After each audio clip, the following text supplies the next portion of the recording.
trabalhar uma dicotomia, que eu não sei se é uma dicotomia, mas eu trabalho numa cidade próxima a Ribeirão Preto, é uma cidade pequena, com adolescentes acolhidos via judicial, destituídos do poder familiar.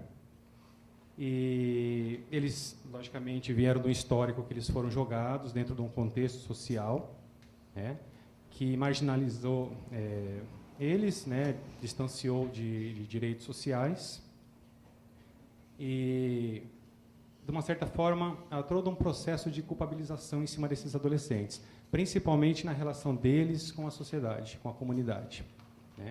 E eles acabam endossando essa culpabilização. E, dentro da instituição, a equipe técnica tenta desconstruir isso, certo? Mas também é necessário trabalhar a responsabilização deles, que é diferente da culpabilização. A minha pergunta é a seguinte: como trabalhar essa responsabilização dentro do projeto político-pedagógico? Tendo em vista que, como a Valéria salientou, a questão da cultura institucional, que a cultura institucional vem no sentido de colocá-los como um sujeito não participativo. Historicamente, a gente vê isso, como sujeitos não participativos. E a política diz que são sujeitos históricos, e de direitos. E, pensando na nossa instituição, a questão que a política fala, que a gente precisa trabalhar o desligamento gradativo. E o desligamento gradativo vem também através da responsabilização. Então, eu queria saber de vocês como a gente trabalha isso dentro da instituição com os adolescentes. Não pensando numa receita, mas assim, da experiência de vocês com estratégias. Eu vou começar. Eu acho que você traz várias questões importantes, Uma é o lugar que esses meninos tomam num todo conceito, numa ideia social, Porque o abrigo aqui dentro da cidade de São Paulo, grande, X e tal, qualquer bairro que vá se instalar um abrigo, ainda hoje se olha para aquele lugar, e se tem naquele lugar um depósito, o fracasso, todas essas impossibilidades, e é onde aconteceu o fracasso social. Tudo que a sociedade nega, não quer ver, esconde, se deposita, naquele lugar. Eu acho que a gente, atores que estamos lá dentro, eu acho que mais do que assumir esse lugar, do não, é a gente assumir um lugar do podemos fazer diferente. E acho que o olhar que a gente tem para o adolescente, o quanto que a gente, para o adolescente ou para a criança, o quanto que a gente também, no nosso olhar, a gente vai recolocando eles nesse lugar da impossibilidade. Eu acho que só para a gente pensar em quando a gente está lá dentro, a gente também vai reforçando o lugar da não potência, não dá, vai ser igual a mãe, vai ser igual ao pai, porque lá. E eles vão respondendo para a gente o que a gente quer ouvir. Quanto mais a gente diz, você vai ser isso ou aquilo, mais eles vão dizendo, é para ser isso, então eu vou ser. O quanto que a gente consegue olhar também para eles e dizer outra coisa além do lugar marcado, porque é isso, a profecia que se autocumpre. Como que a gente não autodetermina esse lugar de estar no mundo e como que a gente autoriza eles a serem outras coisas, o que eles quiserem ser. E aí eu vou dizendo, pensando, numa cidade do interior que também é tão mais provinciana às vezes, tem agora é isso, como achar um vácuo, um vazio para você poder atuar, com os meninos e com a cidade. Não sei, mas eu fico tendo várias ideias assim. E eu queria dizer da coisa da responsabilização, que aí você me trouxe um exemplo porque é isso, o PPP que a gente fez, o que está aí atuando, ele não prevê as punições. Mas a gente usa no PPP uma palavra que aí a gente buscou lá do Winnicott, que é reparação. O menino e as famílias, e até os próprios educadores ou equipe, eles não precisam de castigo. Precisa se reparar, ressignificar, olhar de novo, dar um novo sentido e ajudar esse sujeito a refazer isso, refazer.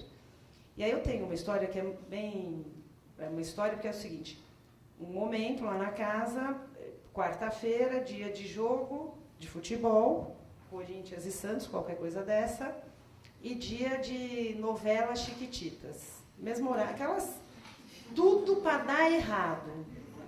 Tudo para dar errado. Inverno, ninguém tinha ido passear, tudo para dar errado. 20 meninos, Chiquititas e futebol. E uma televisão. E a conversa, eles tinham feito algum combinado, não lembro se nos grupos, em assembleia, que de quarta-feira, primeiro era Chiquititas, depois o futebol. Eu não lembro exatamente, mas enfim. Deu tudo errado. Os educadores atuaram de uma maneira bastante, eu vou dizer, incisiva num momento e num segundo momento, tipo, deixa eles fazerem o que eles quiserem. A bagunça foi até as 4 da manhã, menino em cima de telha, aqui. Fizeram, né? E no dia seguinte eu cheguei 7, 8 horas e já cheguei para dentro de uma assembleia, porque já estava acontecendo uma assembleia sobre o que tinha acontecido na noite anterior.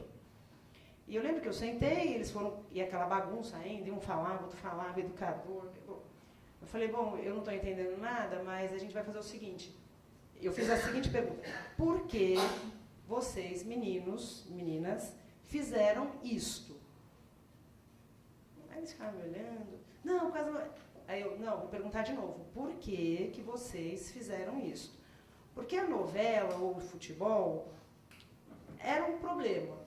Mas eles já tinham elaboração suficiente, né, para terem resolvido de outra maneira. E não ter subido no telhado e ter tumultuado na vizinhança inteira até as 3 da manhã. Só que aí vai para lá e vem para cá e não resolve.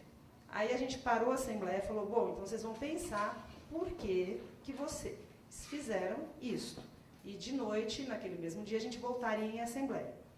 Voltamos em assembleia e a pergunta, por que vocês fizeram isto? A gente ficou 3 dias em assembleia, fazendo várias assembleias. E porque logo na segunda assembleia a pergunta era dos meninos para a gente, qual que vai ser o nosso castigo? Eu falei, eu não vou discutir isso, eu quero primeiro saber por que vocês fizeram. 3 dias em assembleia, porque os meninos foram então limpando um pouco, e é isso, né? Tem que ter tempo, paciência, tem que viver um processo. O acolhimento é você viver um processo junto com esses meninos. Não tinha uma resposta rápida, eu não daria uma resposta, nem a equipe que estava lá. A resposta ia ser todo mundo chegar junto em alguma resposta. Lá pelas tantas, em alguma das assembleias, os meninos falaram, conseguiram chegar, porque aí a gente saía da assembleia e eles se juntavam no quarto, na hora de comer, por que a gente fez? E agora? Porque ficou aquela angústia, né? O que será? Bom, ok. Era porque eles estavam com raiva do educador e da educadora que estavam no plantão. O problema não era futebol. O problema era o educador e a educadora. E o problema não era nem o educador e a educadora com eles. É que o educador e a educadora estavam brigados. Há vários plantões e não se conversavam. E quem denunciou isso foram os meninos, na atuação. E eles foram falando disso na assembleia. E a gente tratando disso também com os educadores que participaram disso tudo. Né? E aí a segunda fase era, qual que é o nosso castigo? Eu falei, a gente não vai dar castigo para ninguém, mas a gente vai precisar pensar o que a gente vai fazer com o que vocês fizeram, porque quebrar telhado, aquelas coisas, né, que vocês conhecem.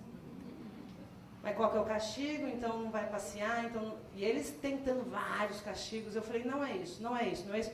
E lá pelas tantas, um dos meninos, o João, virou e falou assim, já sei, a gente precisa reparar o que a gente fez. Ele usou essa palavra, né? Aí eu falei, João, é isso. Não preciso mais fazer mais nada na minha vida. É essa palavra, reparação. Vocês entenderam qual que é a história, né? Então, assim, eu quero dizer que é preciso um processo, é preciso os adultos não quererem dar todas as respostas, é preciso viver também essa angústia junto para se chegar à questão. Porque a gente pode partir de uma ideia, igual falou a Cris, a gente acha que o outro está fazendo por isso ou por aquilo, né? E eu ia dizer, a responsabilização, ela é pelo fazer sentido. Se faz sentido, vale a pena a reparação. Se não faz sentido, é só um castigo. E o castigo, que eu costumo dizer, ele não vai ele não vai da primeira página. Você faz o castigo naquele momento, 3 horas depois, 1 minuto depois, o menino já está... Porque não fez sentido nenhum. O castigo é para a gente. É para fazer bem para a gente. Mas não muda a ação do menino.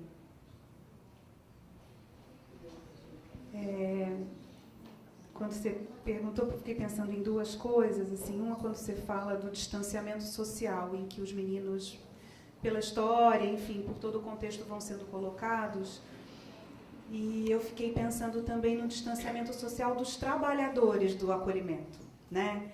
Quantas vezes a gente tendo que responder, seja na vara, seja na escola, porque o menino fez isso, o quanto para os vizinhos, né? O quanto também a gente fica distanciado socialmente nesse sentido, e aí fica com muita raiva dos meninos, né? E aí eu acho que concordo com a Valéria assim, no sentido de como é que a gente vai encontrando brechas, e aí eu acho que é furar mesmo, assim, naquele discurso todo organizado, arrumadinho, burocrático, a gente acha alguma brecha para poder propor algo diferente. E acho que tem uma coisa nesse trabalho, né, que a gente tem orientações técnicas, tem milhões de parâmetros, milhões de coisas para responder, mas é um trabalho que se constrói muito mais a partir da invenção. Como é que eu invento o que fazer com isso que está escrito aqui? Né? Então, acho que esse é um ponto importante. E acho que, pensando na questão da responsabilização, a gente só constrói um lugar de responsabilidade quando a gente tem condições para isso. E pensando em criança e adolescente, né, são os adultos que vão fornecer essas condições. Então, não desistir na primeira, né, insistir. E fico pensando na responsabilização como uma possibilidade da gente construir alguma coisa que chama autoria. Eu sou autor daquilo que eu faço e eu preciso saber por que eu fiz aquilo, ou para quê, e que efeitos isso tem. Então, o adulto vai ajudar o menino a sacar quais são os efeitos daquilo que ele faz, e que é responsabilidade dele, em parte. Às vezes é corresponsabilidade do adulto, que está junto, né? Mas eu fico pensando nessa ideia de que, assim, o que é alguém responsável? É alguém que é autor do seu próprio ato, da sua palavra, né? Eu acho que essa questão da discussão com os meninos, acho que está muito em jogo a questão assim, qual é a palavra que vale? Então não adianta você combinar, ó, se não acontecer isso, vai ficar sem o passeio, vai ficar sem... E na hora você fica com pena, e você fala, pô, é o único passeio no ano, o menino ficou 10 dias muito bem, no último dia antes do passeio ele aprontou alguma coisa, então... Ou seja, qual é a palavra que vale? O que eu digo, o que eu estou pensando e o que tem valor. Então, eu acho muito interessante pensar essa questão da responsabilização pela questão da autoria. Né? Assim, o que eu penso e o que eu faço tem valor, eu sou responsável por ela e tem outros que vão me escutar ou vão compartilhar disso comigo. Né? Os meninos não estão numa cena judicial para serem julgados, se fez certo ou se fez errado. Mas aquilo tem efeitos que mobilizam ou que fazem parte da nossa relação aqui. E às vezes tem mais efeito para você do que para mim, né? Mas isso precisa ser conversado, isso precisa ser pensado junto, né?